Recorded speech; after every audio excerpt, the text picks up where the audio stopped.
두 번째 이제 전략에 대해서 말씀을 드리겠습니다. 이 내용은 조금 어려울 수 있고 지루하실 수도 있어요. 근데 여러분들이 이해하고 내 것으로 만들어 간다면 정말 도움이 많이 되실 거라고 생각을 합니다.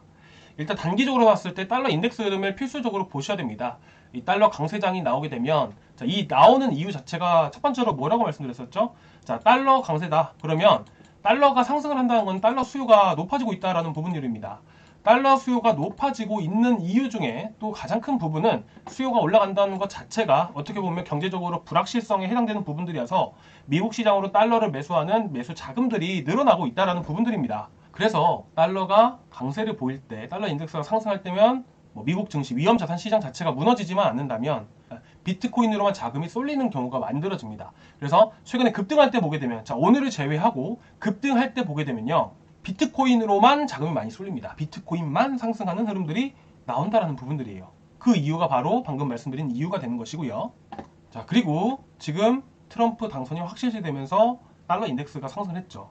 그러면 트럼프의 정책 때문에 지금 달러가 강세를 보인 건데, 첫 번째로 전반적인 감세가 되는 거고, 두 번째로는 보호무역주의, 양자 협상 이런 부분들이 이유가 되는 겁니다. 자, 이 이유를 제가 하나씩 풀어서 말씀을 드릴게요. 첫 번째, 감세 정책. 이 법인세 인하를 비롯해서 대규모 감세 정책을 공약으로 내세웠다는 점. 이 감세 정책 자체가 어떻게 보면 기업 수익 증가와 투자 확대로 이어지게 된다는 부분들이죠. 자, 이렇게 되면 미국의 경제 성장률은 높아지게 됩니다. 당연히 경제 성장률이 높아지게 되면서 달러 가치 상승으로 이어지는 부분들이고요. 자, 여기서 발생되는 부분들이 뭐냐면 현재 국내 2분기 GDP 같은 경우에는 역성장을 했습니다. 반대로 미국의 경제 성장률은 계속해서 점진적으로 상승을 하고 있는 분위기죠. 자, 그러면 국내 시장으로 투자 자금들이 유입이 될까요? 아니면 빠져나갈까요? 역성장을 하니까 당연히 빠져나가겠죠. 자, 그렇게 되다 보니까 네 번째, 자, 이거 말씀드렸었죠. 이렇게 되면 국내 증시에 쏠린 자금들이 대규모 이탈할 수밖에 없다. 자, 비트코인도 하나의 투자 상품이고 투자 자금이 유입이 되기 때문에 상승을 하는 겁니다. 그래서 우리가 보는 거고요. 당연히 이렇게 되면 자금이 쏠리고 성장하는 미국 증시로 이동할 수밖에 없죠. 자, 이걸 말씀드린 거는 아시아 증시, 유럽 증시 마찬가지로 자국 내 산업의 불확실성이 짙어질수록 결국 미국으로 들어가는 부분들이다 보니까 달러 수요가 늘어나면서 달러의 강세를 부추길 수밖에 없다는 부분들이에요. 자, 이해되시죠? 자, 그럼 두 번째로 넘어가겠습니다. 재정 지출 확대, 인프라, 대규모 투자와 미국 내 일자리 확대, 경제활동 증가로 이어지는 것. 자, 이 부분도 당연히 경제 성장의 한 부분이기 때문에 달러 가치 상승으로 이끄는 겁니다. 자, 세 번째, 경제 성장률이 계속 상승을 하면 어떻게 될까요? 자, 당연히 사람들이 돈을 많이 벌 것이고 돈을 많이 벌면 소비도 증가하게 되어 있겠죠. 그렇게 되면 소비 증지는 결국 물가 안정보다 물가 상승으로 이어질 가능성이 높다는 부분들이에요. 그래서 금리 인하는 11월, 12월 확정된 분위기지만 추후에 금리 인상 가능성이 높아진다는 부분들이죠. 자, 네 번째, 아까 말씀드렸던 부분들이고요. 그죠? 이 모든 정책들이 자국의 경제 성장을 위한 부분들이고, 추가적으로 다섯 번째, 자, 관세에 대한 부분들, 보호무역주의. 예를 들어서 미국에서 아이폰을 생산을 해요. 그리고 중국은 또 중국 나름대로 중국의 핸드폰이 있죠. 그래서 중국에서 핸드폰을 또 미국에서 수입을 해와서 씁니다. 근데 아이폰이 훨씬 좋죠. 아이폰이 훨씬 좋은데 가격은 똑같아요. 중국 핸드폰과 관세를 또 올려가지고 원래는 예를 들어서 20만 원에 팔던 거를 관세를 올려가지고 150만 원에 미국에서 팔아요. 똑같이 150만 원이고 아이폰도 150만 원이면 뭘 살까요? 자, 미국의 제품을 사겠죠. 그러니까 그런 부분들입니다. 그래서 미국의 제품들이 소비가 되면 결국 미국의 기업들도 이득을 보는 겁니다. 그럼으로써 관세를 늘려서 어떻게 보면 경쟁을 더 끌어올리고자 하는 방어 역할을 하는 부분들인 거죠. 이해되시죠? 이 부분 모두 자국 경제 성장을 위한 일이죠. 그래서 모든 정책들이 하나같이 강달러를 외치는 겁니다. 그래서 트럼프 당선 가능성이 높아지고 확실시되면서 강달러 장세가 만들어질 수밖에 없었던 부분들이고요. 자, 그리고 이거 말씀을 드리겠습니다. 자, 결론만 말씀을 드릴게요. 이 흰색 선이 알트 도미넌스입니다. 알트 도미넌스가 상승한다는 것은 알트의 지배력이라고 보시면 됩니다. 그러면 전체 시장 안에서 알트의 지배력이 상승한다는 것은 마찬가지로 알트코인이 상승을 한다는 부분들이에요. 그래서 달러 인덱스가 하락을 할 때 비트코인은 그 전에 한번 일시적으로 상승을 해왔고 그 다음에야 알트가 상승하기 시작합니다. 자, 쉽게 말씀을 드려서 비트코인이 상승을 하고 달러 인덱스가 하락을 한다. 그러면 그 다음에 알트코인이 상승을 합니다. 그리고 비트코인이 상승을 하면서 동시에 달러 인덱스도 상승을 한다. 그러면 비트코인만 상승을 합니다. 그러다가 비트코인이 어느 정도 횡보하는 위치에서 달러 인덱스가 하락을 하게 되잖아요. 그러면 알트코인이 상승을 하게 돼요. 제가 왜 이걸 말씀드리냐면 전략에서 가장 중요한 부분이기 때문입니다. 자, 그런데 왜 이런 흐름들이 나올 수 있을까요? 이유는 초반에도 말씀을 드렸습니다. 강달러 장세. 자, 강달러 장세가 나오게 되면요, 여러분들 이걸 코인에 빗대어서 우리가 한번 생각을 해보자고요. 달러 역할을 하는 거, 기축통화의 역할을 하는 게 뭐죠? 스테이블 코인입니다. 그렇죠? 스테이블 코인입니다. 그러면 사람들의 달러 수요가 증가가 된다라는 부분들은 결국 경제적인 불확실성이라는 이유가 가장 크기 때문인데, 그러면 위험 자산 시장 안에서는 어느 정도 분위기가 좋지 않을 수가 있겠죠. 그러면 스테이블 코인을 들고 있는 사람들이 많아지는 거예요. 시장 안에 돈이 들어온다는 거는 아주 긍정적으로 볼 수 있는 부분들인데, 문제는 강달러 장세가 이어지게 되면 위험자산 시장에도 분명히 빨간불이 나올 수 있는 부분들이라서 안정성을 위해서 스테이블 코인을 들고 있는 사람들이 많아집니다. 그렇게 되면 스테이블 코인 시가총액이 증가하게 될지라도 이 자금들이 거래소로 유입이 돼야 됩니다.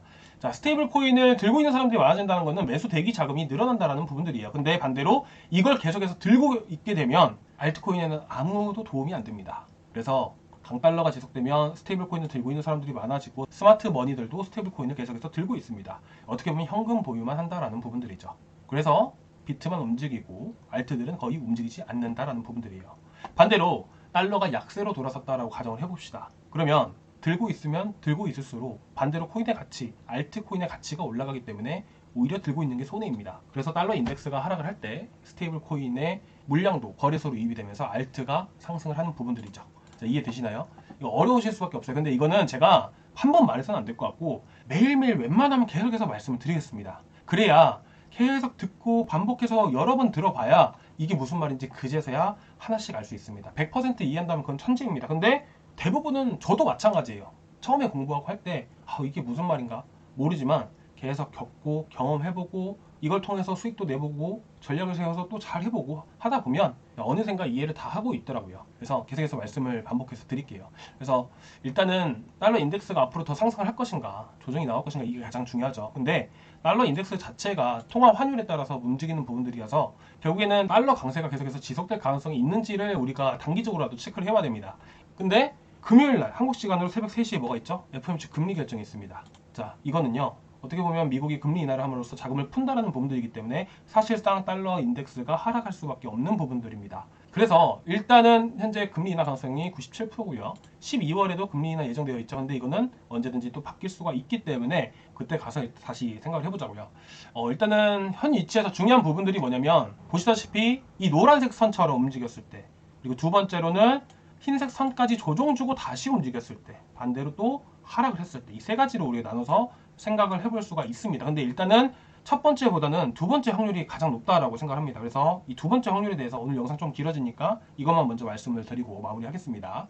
자, 일단은 오늘 새벽까지 봐야 돼요. 오늘 새벽까지 보고 나서 만일 이 노란색 저항 추세 라인 구간들을 돌파를 해버리게 되면 어차피 조정은 나올 수 있다라고 말씀드렸죠. 그러면 이 구간 안에서 노려야 되는 거는 솔라나, 비트코인, 주피터 이 세 가지만 노리시면 됩니다. 자, 그리고 이 두 번째처럼 만약에 오늘 그 이상 상승하지 않고 새벽에 조정 나오면서 이렇게 한번 눌림목 형성을 한다, 2번처럼 흘러간다, 그러면 여기서도 똑같습니다. 결국에는 달러 인덱스가 강달러 장세가 계속해서 이어지는 부분들은 매한가지 똑같기 때문에 1번 전략처럼 똑같이 들어가는 겁니다. 아시겠죠? 자, 마지막으로 세 번째. 자, 세 번째는 희박하다고 볼 수 있지만 정말 운이 좋아서 이 빨간색 전란이 잘 안 보이실 건데 이 라인 추세를 이탈해버리게 되면, 자, 이전에 우리가 한번 생각을 해보자고요. 9월달 초반에 우리 알트 장세가 잠깐 나왔었죠. 그때 달러 인덱스 쭉 하락하고 이때 위험자산 시장도 거의 급락하다시피 급락을 했고요. 근데 달러 인덱스 하락과 동시에 뭐가 있었죠? 다시 나스닥도 그렇고 다 회복을 해줬습니다. 그러면서 동시에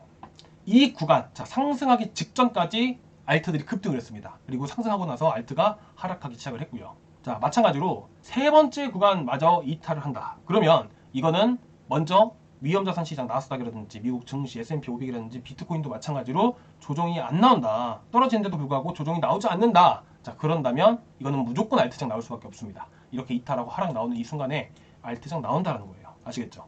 반대로 비트코인이 여기서 조정이 나온다. 그러면 알트도 또 떨어집니다. 비트도 버텨줘야 돼요. 아시겠죠? 근데 이 세 번째 구간에서는 이더리움이 상승을 할 거예요. 결국 비트보다 알트 장세가 더 강하게 나올 거기 때문에 이더리움이 더 강세인 모습들을 여러분들이 보실 수가 있을 겁니다. 근데 이거는 어떻게 될지 모르니까 흐름들 보고 나서 제가 뭐 내일이든 모레든 한 번씩 말씀을 드리도록 하겠습니다. 오늘 영상이 정말 많이 길어졌습니다. 어려우시죠? 저도 이걸 깨닫고 공부하고 처음에는 뭐 연관성이 있겠구나, 뭐 어떨 때는 달러 인덱스 하락하면서 비트코인도 하락하는 경우도 있고, 달러 인덱스 하락하는데 비트코인 하락하면서 또 알트코인도 하락하기도 하고, 여러 경우의 수를 너무나도 많이 봐서 예전은 항상 1 더하기 1은 2다. 전 이거밖에 몰랐습니다. 그래서 그 공식을 찾아서 헤맸습니다. 근데 그 공식 자체가 없더라고요. 그리고 나서 몇 년 후에 깨달았습니다. 공식이 없다는 걸 깨닫고 상황에 따라서 대처해 나가고 대응을 해 갈 수밖에 없다는 거. 그리고 그 안에서 노하우를 알게 되었습니다. 그만큼 저는 몇 년 동안이나 헤매면서 찾아냈던 것들이고, 당연히 이거를 여러분들이 하루 만에 습득하는 게 어렵겠죠. 그래서 여러분들께 매일매일 말씀드리고, 여러분들이 빠른 시일 내로 이거를 깨닫게 되실 수 있게끔 저도 최선의 노력을 하도록 하겠습니다. 오늘 제가 말을 잘 못합니다. 말을 잘 못하는데 최대한 여러분들이 이해하실 수 있게끔 최대한 풀어서 말씀을 드려서 여러분들께 또 도움 드리는 또 캡틴이 되도록 하겠습니다. 자, 오늘 여기까지 준비했고요. 다음 시간에 또 뵙도록 하겠습니다. 감사합니다.